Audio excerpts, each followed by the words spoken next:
You're listening to Music 101 with your host, Alexis Steele.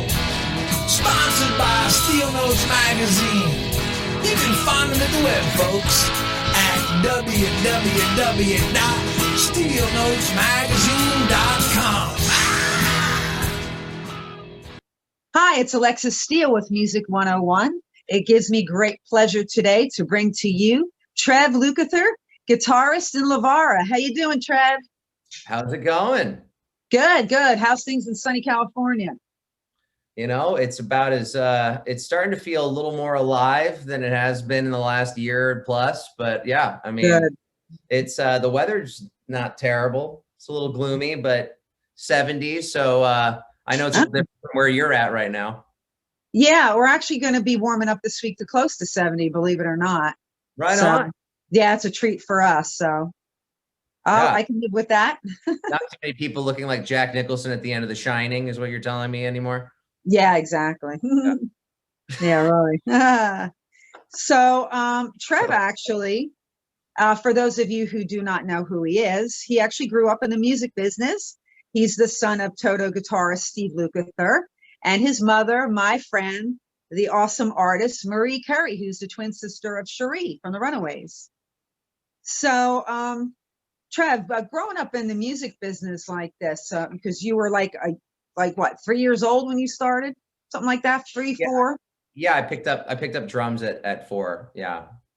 Okay, so it was like your dad, right, and one of the other guys in Toto, I think it was, that helped pick out a drum kit for you. Yeah, Jeff Beccaro. Jeff. Jeff had a little kit, I guess, that he helped Dad get me, and then I just remember banging on fucking drums when I was a kid. You know, I just I as far as I can remember, I was playing an instrument. So so drums started out, that was your main instrument, right, in the beginning, in your early years, until about 12 years old. Yeah. Okay, and that's when you picked up the guitar. I read that you were at one of your dad's shows and he was doing some really cool licks, some solo, and you were digging that, and then that kind of like sparked your interest in being a guitar player and being out front. Yeah, I saw people reaching out for him when he was ripping up the first song solo, and I was like, man, I want to do that. And it was crazy because even when I was playing drums, I would hear melodies in my head, and I would hear like guitar chords and riffs in my head, and I could never do them, but I could hear them. So I'd be literally jamming by myself to like my own thoughts. And that got a little old after a while. So it was just kind of one of those things where the universe was pretty much aligning for me to pick up the guitar and start writing some songs and playing. And you know, it connected to me immediately. And that's why I love about that I played drums for so long, because my rhythm was solid right off the bat. That's good. Yeah. I was able to play solid rhythm. And so it was all meant to be. Mm-hmm. So you never took a lesson with drums or guitar, huh? I did some drum lessons. I remember doing some drum lessons. I was trying to read music too. I read drum music for a bit. I would do like, because I went born and raised in a Catholic school, which is kind of random. But you know, I'd do some church gigs playing drums, and I'd read the drum music, and I just play along. And so I got a little bit of knowledge playing drums, but when I picked the guitar, I kind of just stuck to my own instincts. And so how old were you when you wrote your first song? Pretty immediately when I picked it up. I mean, I think I was starting to write riffs and come up with song ideas pretty, like maybe even day one. Really? Wow, that's great. Well, okay, so then you started touring when you were 17, and you were a music director for Ryan Cabrera, and I see that right, it's Lindsay Lohan, not Lindsay Lohan, right? Lindsay Lohan, yeah. You know, I didn't work with Ryan till way later on, but we became friends during that time. Okay. We met. I played Iced Out New Year's Eve. It was a New Year's Eve show in the middle of Times Square for MTV, and we played outside with Lindsay, and I met Ryan, and then we became very good friends. And then, you know, fast forward, I think 10 years later, I played guitar with him for a tour. Okay. But yeah. And did you go on tour with him too? Yeah. You yeah. went on tour with him, right? Yeah, I went on the road with him. Yeah, that Yeah. was a lot of fun, man. Because we were just, you know, best bros, and then, you know, the guys in the band were all the usual suspects before Levara, and we just had an absolute blast. It was an amazing time. Ah, very cool. All right. So now, then, when did you hook up with Hailstorm? I guess you co-wrote Love, Heart. What is it? Love, Love, Heartbreak. Love, Hate, Heartbreak. Yeah. Love, Hate, Heartbreak. Yeah. When I was 20, I was working with Tommy Hendrickson. He had his own imprint on Geffen, and we did a demo. We did like a few songs for what we were hoping to be a record, which didn't work out. The label kind of fell apart, and I also just didn't have such a great headspace going at that time. I was a little feeling like I was immortal, you know. I was partying a lot and didn't really take it as seriously as I should have, even though at the end of the day, even if I wasn't too crazy, the label went on, you know, the imprint and the label went under. So it, you know, but I definitely beat myself up for years about that whole situation. But anyway, Tommy was approached to write for Hailstorm, and he's like, hey man, we need like Evanescence meets AC/DC. Can you come up with something? And I came up with what would be that song. And I went in the studio with Lizzie Hale and Tommy, and we wrote that song that day, and it was awesome. Yeah. Very cool. Very cool. Okay, so then what point, I guess, now, did you start Cash Vertigo? Was that a band that you started that you were in? Oh, good. Talk about more drugs, man. Yeah, that was just a kind of a weird project that was kind of tongue-in-cheek songs about, you know, the first song that we did was Hollywood Hills, which was like, you know, just basically talking about just like crazy kids growing up in the Hollywood Hills and how crazy everybody is. And it was definitely tongue-in-cheek, making fun. And during that time, that was like the music scene. It was like a lot of LMFAO, Kesha, all that stuff. And that was just basically me working with Tommy Hendrickson again, of being like, you know, trying to get with the times. None of that works. None of that stuff ever connects when you're trying to be something you're not. And that was definitely a project of me trying to be something I was far from. So, you know, that was an experiment gone wrong. Well, nonetheless, it was an experience, right? Yeah, it's all stepping stones. Yeah, exactly. So you put out an EP just entitled Trev back in 2008. Was that your first EP? Yeah. Okay. That was the one under the Geffen thing that just, you know, we that I'm still very proud of that stuff. That stuff was really really solid, man. Like those songs still hold up today. Okay. That was like literally a younger version of me being just true to myself and what I wanted to do. And I lost sight of that for a while. And now finally, you know, the universe aligns again. And once you tune out wanting to do anything for other people, like, you know, you put I produce for other people and I'll write for other people, and you put on that hat of like what their sound is and what they would want. But other than that, like when it comes to our band, it's really the music that we just want to make. And we're not trying to fit in somewhere. We're not trying to be something that we're not. We're just making music that connects to our soul. So that stuff in 2008 was like the earlier version of this, I feel. Mm-hmm. Okay. And so who worked on that with you? Tommy Hendrickson. He's in the Hollywood Vampires. He's Alice Cooper's guitar player now. And he's just he's done songs with Daughtry and Lady Gaga and a bunch of stuff. He's a badass producer. And as a producer, diving into that world now, he's a huge influence. He's very Peter Gabriel influenced, like me. Okay. His approach to production was so many great the vocal production with him was so out of this world, just always keeping it interesting. And that's always stuck with me. I love his approach to vocals.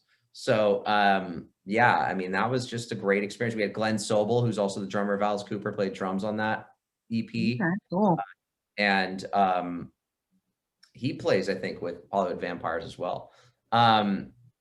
So yeah, and then Tommy would play bass, or I played bass, I played guitar. It was kind of very in-house. Right. Okay, cool. So what's your favorite Peter Gabriel song? Oh man, okay. Well, obviously one of the best songs I've ever written is In Your Eyes, for sure, as a ballad sitch. But I mean, I love Big Time. I love that song. Yeah, that's a good song. And I also like Sledgehammer.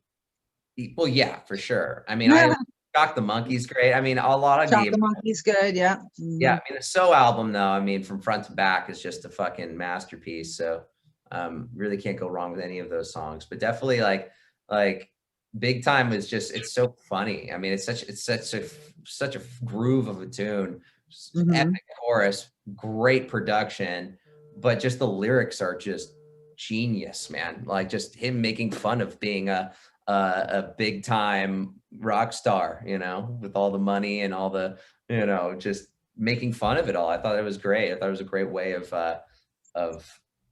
you know, talking about his life. But yeah, no, I mean, Gabriel's such a genius of a dude. Oh yeah, absolutely. So now it was about 4 years ago that you met the guys that actually the two other guys that were going to be joining you in Levara. You were at a birthday party, and I guess you guys knew each other from the clubs in LA and stuff like that, and kind of hooked up that way. Yeah, I mean, Josh and I met through at a birthday party of an engineer friend of ours, and we knew of each other. We instantly connected, and actually we were both looking for an apartment at the same time, so we became roommates. He had another project going, I had my project going, and Josh is the one he's from the UK, right? Yeah, and he played with One Direction from the beginning till the end, and you know, we clicked really. You know, we had a strong connection as friends, and then you know, musical connection. He's such a beast of a drummer. I felt that his band that he was doing, they wrote really cool pop stuff, but it never really showed or you know, put light to what kind of drummer he is, because he's such an incredible drummer. It's like hearing like Neil Peart. He's not Neil Peart because he's just but I'm just saying, like, it's like, this is how I'm gonna like compare it. It's like putting Neil Peart in a band, and then you hear the record, and it's just like and then crash, and you're like, but Neil Peart, where are the fills? Where are the epic? You know, where's him going being solid, Neil Peart? Yeah. And so that's how I felt with their music. It's like great, cool songs, but where is it showing you as a drummer if this is your band? So I thought, you know, let's get in the studio, go wild. Let's just do what we want to do and let loose. And then we knew that after we laid down this ridiculous instrumental track that we wanted to have some singer that would just be able to hit some ridiculous high notes. And, you know, none of it was planned to be a commitment at all, like a band. It was just, let's have fun. So I knew Jules through the jam circuit. We knew each other, but he was a very R&B pop guy. He would always be doing these like covers of like very R&B pop songs. So never looked at him as any kind of rock singer. But I came across a video of his when we were kind of figuring out who it would be. And he went to this like high note and sounded like Axl Rose, Miles Kennedy, Robert Plant. Yeah. And I was like, shit, this guy can do some rock music. So I hit him up. I said, hey man, I know you don't usually do rock, or if you've ever, but you know, we have this crazy, let me send you this track. And he fucking loved it, came in and had melodies and lyrics and wailed in the studio, knocked it out of the park, blew us all away. And then at that moment, I think we got together actually for Ryan Cabrera's birthday party. And we decided just to like get in the room for 4 days and create 4 songs. And we played at his party, and people like really reacted to it so well that we're kind of like, oh, maybe this is something we should focus on, you know? And that's kind of how it all started. Yeah, he's got a great voice. Yeah, ridiculous. Mm-hmm. Real deal Yeah, guy. yeah, real deal. Not now, he doesn't play an instrument. He's just the front man. Yeah, I mean, he dabbles with bass and you know, he can play acoustic guitar, you know. But yeah, for this, he's full blown singing, holding that mic.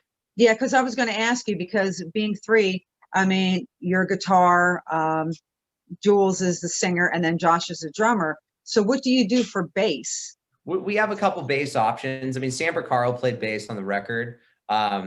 And so we have a couple people in mind. We want someone who can really sing well, because there's a lot of vocals obviously on the record. Harmonies, A yeah. lot of harmonies. So we have a couple people that we know that we absolutely love that can sing their ass off and play their ass off.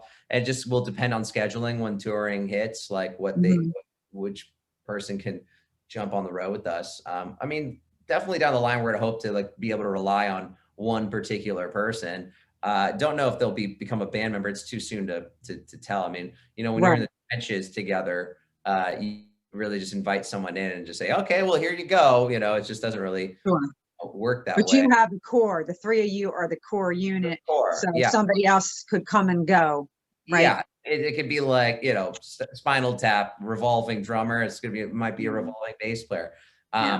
And it's really great because it's going to be cool to have that like option of different feel, but also like really sitting down and who vibes best, and just really bringing something a little different to the hang as well as a player.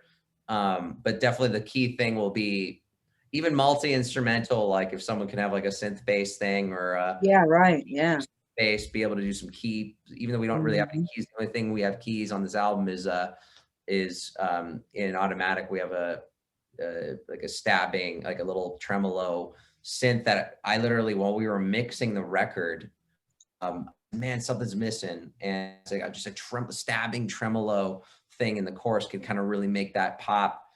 So I literally said, Ethan, let's go. The guy who produced our record, I said, let's go in and let me just lay this down. And we did, and we literally slipped it into the mix last minute. So that's the only keys on there. But you know, mainly it'd just be cool to have someone maybe play synth bass, just do maybe a few, maybe even pick up the guitar, certain things.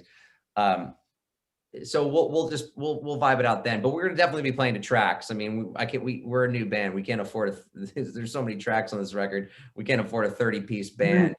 Yeah, sure. Right. Absolutely. So, I wanted to ask you about the name of the band, because that's a quite different name. So I was curious how you came up with it, the significance. Is there significance? Yeah. The name Levara? Yeah, well, we really were struggling with finding a band name. And, you know, once you would think of something pretty cool, it was taken somewhere. I mean, so the best thing was like, well, let's kind of create something out of something that means something. So I saw that certain bands have taken letters from their names and they've created a word out of certain letters of their names.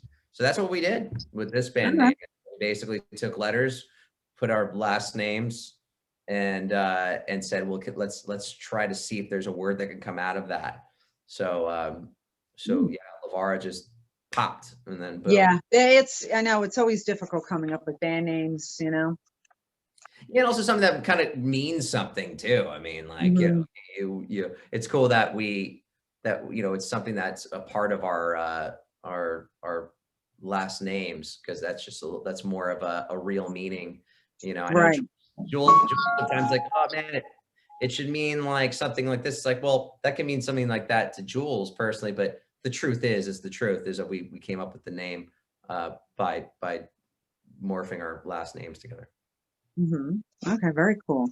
Okay, so now you guys were touring with your dad's band Toto. So like, was it a year before you recorded your new music? I mean, yeah, I wouldn't say a year. I think we got back. No, man, because we got we came back from that tour at the end of the summer, and then we got straight into the studio because when we were opening for Foreigner on one show, an acoustic gig, we didn't know how to play our song. Like, we didn't ever rehearse an acoustic show. It was kind of brought onto us while we were out there. So we had to rent acoustic gear, a cajon and an acoustic, and come up with a set. And when we were just kind of sitting in the dressing room and I'm just kind of getting my acoustic bearings, Automatic just flew out, the beginning and the music, and Jules just kind of, whoa, what's that? And then started throwing out melodies, and then we came up with the chorus, and we knew that Automatic was the hook. And so we really wanted to dive in and really, I think that was kind of one of those moments too, that specifically Jules and I were like, this is kind of the direction that we want to go as far as song. We really write rock songs, but like songs at the same time. Before it was very riff rock, and there's only so far there's only so much you can do and go with that. We wanted to kind of broaden it up. So we got together and we really honed in on that. So then I called a friend of mine who's a great engineer to come in, and he flew in from Nashville, my buddy Brandon, and he recorded 2 songs, and we did Automatic and Just a Man, which is on our album. That's actually one of the older songs that we have, but we kind of morphed it in a way of making sense to what we wanted to do now. And when we got, that was right like September, October. So we got off the road August, September, October. We went in the studio and we did these tracks, these 2 songs, and then we got a record deal by November, December, and then we were in the studio recording the debut record, January 2020. Okay, so that was 2020 with Mascot Records, right? You signed with? Yeah. Okay. So actually, the tunes that you have put out, like the 3 videos, okay, the first one, right, was Heaven Knows, yeah, which was in 2020. Then you put out Chameleon, and I heard that your good friend Steve Perry was on that, wasn't he? Yeah. Okay, so that's pretty cool that Steve got to be on there. Pretty epic for sure, no doubt. Yeah, I mean, right.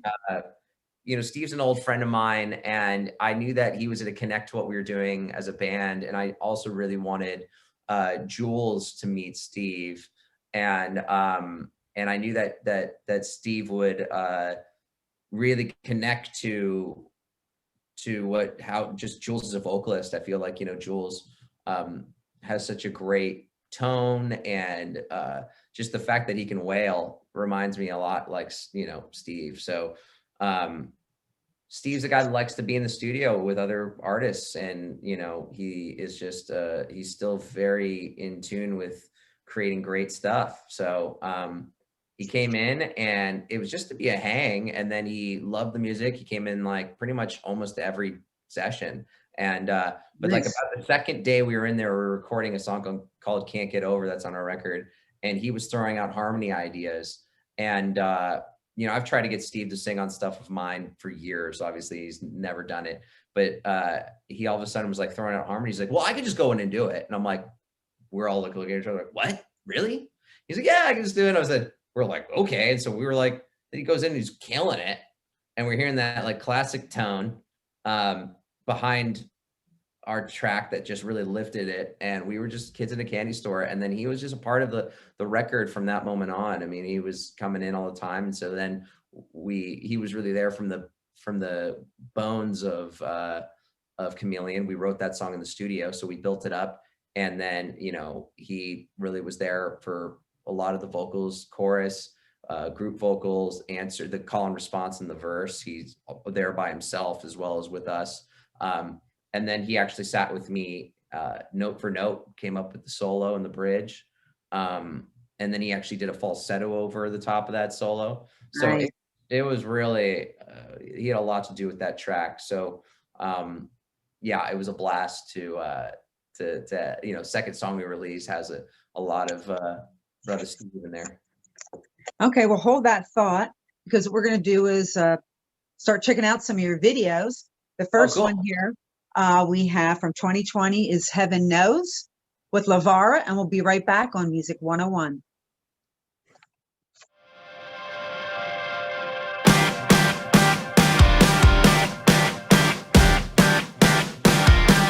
Why do you lie? Where did you bury them alive? Versions of us, versions of me, myself, and I. Where do you hurt? Sharing you once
Okay, we're back on Music 101. We have the great Trev Lukather here, guitarist extraordinaire from Levara.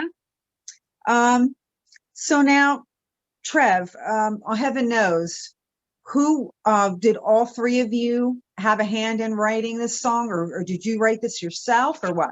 No, that was the one that was kind of written in the studio too. We knew that we needed an opener for the album, so Ethan was kind of like, hey, listen, we need to do some editing and stuff. So let's take this day off and you guys should get together and write. So I kind of, zoned in and kind of was vibing something that what came out, the music of Heaven Knows, it just immediately to me, the riff started coming out. And then it was like, man, this is very Foo Fighters meets like the Police, that we kind of want to have a little mixture of that with our own, obviously who we are.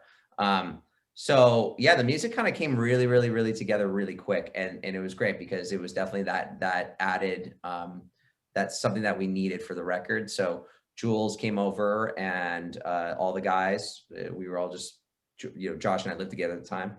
So we just kind of, Jules came over and he's a guy, he'll put like, he'll like tape, a really thin piece of paper on it was kind of on our sliding glass door, and he has different colored pens, and he'll pick a color and he'll just start coming up with lyrics and then throw out melodies, and then if someone else has a lyric, they'll take a different pen and then they'll write a lyric idea on the thing. So actually Jules kind of created all of these things into artwork after we were done.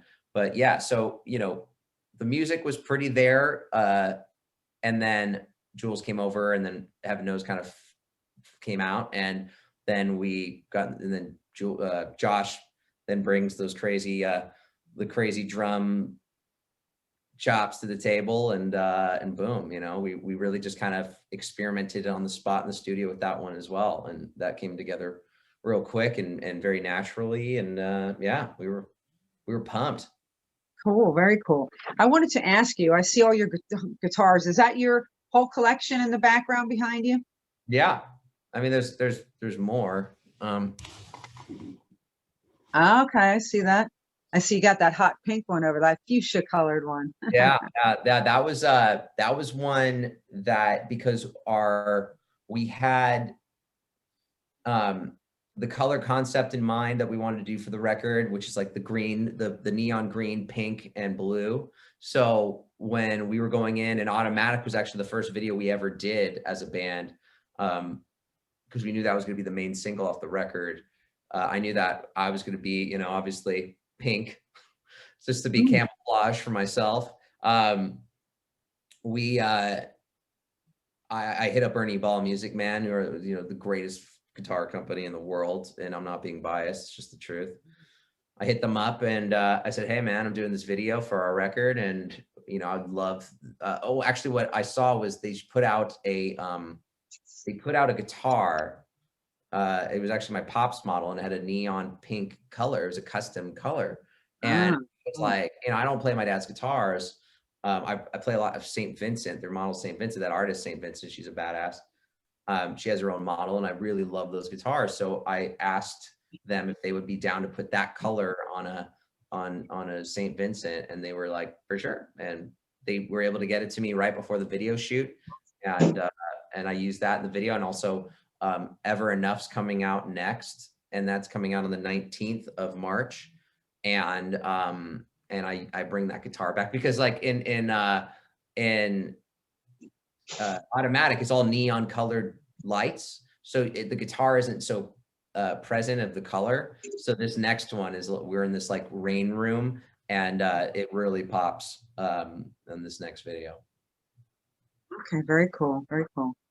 All right, so what I want to do is we're going to take a look at Chameleon, so we get to see Steve Perry, is he actually in that video? No, he wasn't able to make it to the video shoot. Okay. We just had a lot of our friends, some of the members of Toto, Victor Ortiz, Boxer.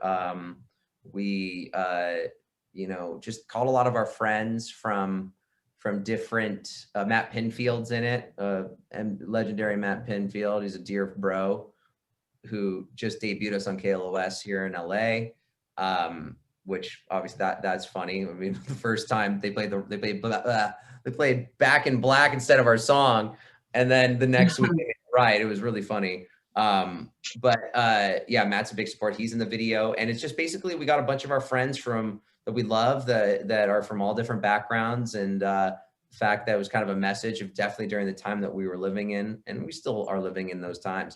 But Right. politically, it was really rough, and you know, it was just a lot of division in our country. And it was just one of those things where we just wanted to show just how we're all beautiful as human beings. It doesn't matter where you come from or what you look like, we're all fucking beautiful. So let's make a video based on that. And it fit with the song, you know? And so we all, you know, we teared up a little bit watching the video back, you know? So yeah, very proud of this one. Okay, very cool. All right, well, we're going to take a listen to Chameleon with Trev Lukather and Levara, and we'll be right back on Music 101.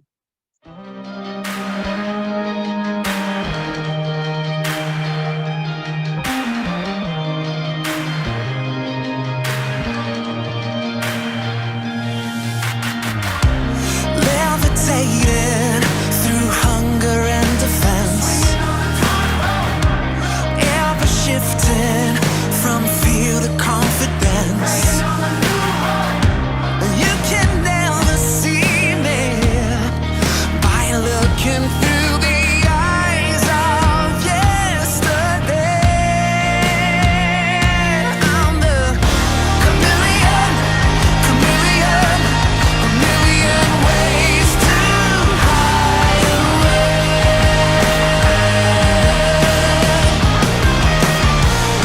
Chameleon, chameleon, a million ways to hide away.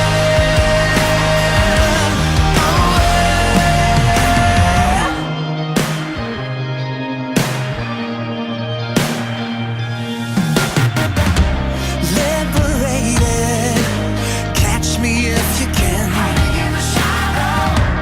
When you hold me, will you love me as I am?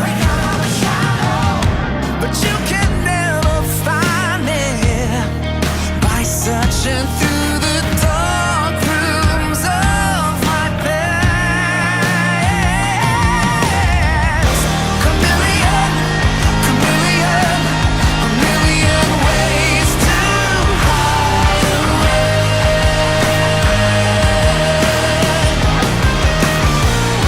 Chameleon, chameleon, a million ways to hide away.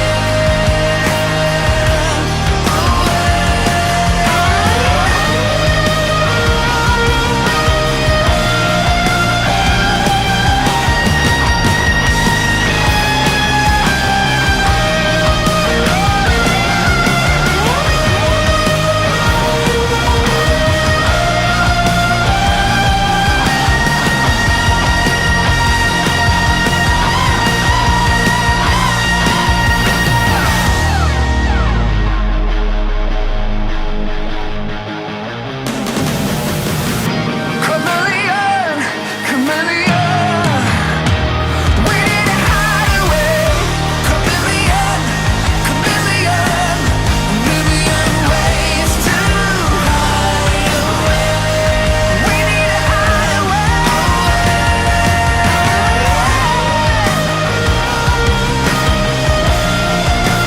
Swinging on a tightrope, taking on a new road.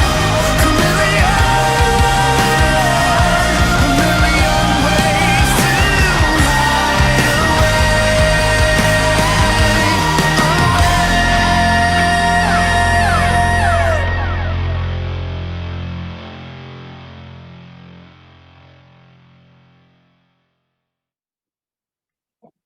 Okay, we're back on Music 101 with Trev Lukather. We just listened to Chameleon. he was just explaining about his Ernie Ball. It's a Music Man Mariposa, right? In Dorado Green, you have one of those. Yeah, yeah, that's a great one too. Yeah, Is that the one that's behind you? Is that the one that's right behind you? No, On the wall?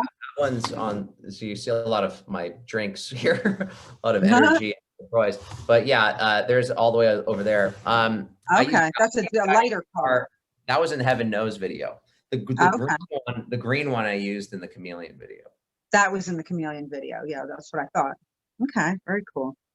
All right.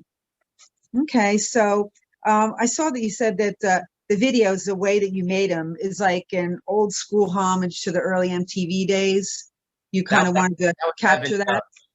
Yeah, that was Heaven Knows. We kind of did like a little, we just had fun. It was so last minute. We didn't really know what to do. My cousin Jake Hayes and his lovely lady, Olivia De Laurentiis, I love her last name. They directed the videos and put them together with us. And it was so last minute. We didn't know that Heaven Knows was going to be the first song we released. So we needed to make a video real quick. So Jake brought over like a little green screen drop, and we did it here at the house. And, we just thought that it would be cool to kind of do this like fake television, at first it was just gonna be a lyric video, kind of like have a little few performance scenes, and TV turns on, and then the green screen would start just playing around with backgrounds that kind of look like, old school 80s, retro Miami Vice, and then like literally we got behind the bar after we did the performance scenes, and we just started drinking, and Jules and I were just like having fun. And then Jake's like, wait a second, this could be, let me just film you guys and just hang out and, be you. And we were just, we're nerds, man. We don't take ourselves seriously. And I thought that was such a great beginning of our, of us coming out to the world, it was just basically like, hey, we're making fun music, but we're not like we're not dig me people. We're not like, oh, we're super serious. Like, we take the piss out of ourselves, man. And we're going to have some fun on our first little initial hello to the world. And then the other videos have a lot of them, seriousness and emotions to them too. So it was just good to have that last minute on the spot video. So that was a little more homage to the old school MTV days. Chameleon was a little more of the message that we wanted to send. Yeah. Sure. Yeah, absolutely. Okay. So your album isn't out yet, right? What's the release date for it? May 14th, 2021. Okay. So May 14th. And that will be available on all platforms? Everywhere. Yeah. Vinyl too. You can pre-order the vinyl now. You can pre-order the record now. So yeah, it's something I think that, if you dig what you're hearing so far and that you've heard so far, you're really going to love the album. I mean, really absolutely. Yeah. Every song stands on its own. We definitely, we're very proud of what we did. Sure. How many tracks do you think are going to be on it? There's 10 songs on the album, and then we have a deluxe album coming out probably later down the line. We have an extra 3 songs. Okay, cool. Then we have David Page from Toto playing piano on 2 of them. Nice. And Perry's on one of them called Show Me the Way, but that's deluxe. This album, it's 10 songs, and it's an experience. It's a great album to put the headphones on and just close your eyes and vibe with, Oh, absolutely. Yeah. Okay. Well, we have one more video to check out, and that is for Automatic. We're going to check that out, and we'll be right back on Music 101. Automatic, the flames they keep on rising, caught in the magic of your touch. Under the pressure, with diamonds in the rough, I don't need a measure the level of the impact when we set in motion a new emotion. Yes, it was automatic. Automatic. Ooh, yes, it was automatic.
Hey, we're back on Music 101. I've been speaking to the awesome guitarist here, Trev Lukather, and his band Levara. They have some awesome tunes. So, Trev, where can fans, which I'm sure people, you have a Facebook page, obviously I know I've been on that, and anybody that sees your stuff, I'm sure, you know, it was not taking long to build up a big fan base on your music. That's the really cool stuff, you know? Well, we're on the ground floor. I mean, we still have a long way to go. And we're just doing whatever we can in order to get as much, you know, visible, just to be visible. Yeah, just want to get out in front of wherever you can and have your stuff seen and heard, right? 100%. Yeah. Okay, so now where can fans connect with you, find your music, find out what's going on with Levara? I tour, like that's another thing too. You plan on touring, I assume, hopefully this year, right? Yeah, we had a full tour booked for June in Europe, but that's obviously not happening anymore. We will be touring as soon as we possibly can. And you know, people can connect with us on our social media, which is at Levara Music, or go to our website, levaramusic.com, or me at Trev Lukather. We're all very connected. We connect to everyone that reaches out to us. So, you know, we're appreciative to all people that want to be involved in the Levara family, you know? Mm-hmm. Absolutely. For sure. Well, Trev, I want to thank you for taking time out of your busy schedule to talk with me today. Thank you for having me. Yeah, I wish you lots of great success with the band. I know you will. Thank you. Know, you're definitely well on your way, you know what I mean? So, oh, yeah, we'll be looking forward to this tour. And I know when I spoke to you before that you actually did play Out My Way, which I didn't know about. I wish I would have known about it. And you played here in Allentown. When did you say that was? That was in 2018, spring 2018. Okay. And was that that was an indoor gig, right? Not an spring 2019. Yeah. Sorry, what? But that was an indoor gig. That wasn't an outdoor gig. That was inside, right? That was indoor. Yeah. Yeah. Okay. Yeah, because I think when we said it was you thought Crocodile Rock.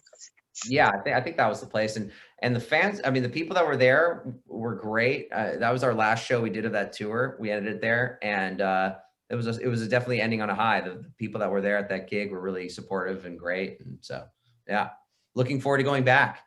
Yeah, definitely. Hope you make it out this way. Maybe, you know, you make it to the PPL Center or One Center Square or whatever out this way. Whatever, and, man. We definitely bring everybody out. We're ready to play. Yeah, I bet. Okay, cool. Well, Trev, once again, thank you for taking time out of your busy schedule to talk to me today about what's going on with you and Levara, and we hope to see you out on the road. Rock and roll. All right. Have a great day. All right, take care. Bye-bye. You're listening to Music 101 with your host, Alexis Steele. Sponsored by Steel Notes Magazine. You can find them at the web, folks, at www.steelnotesmagazine.com.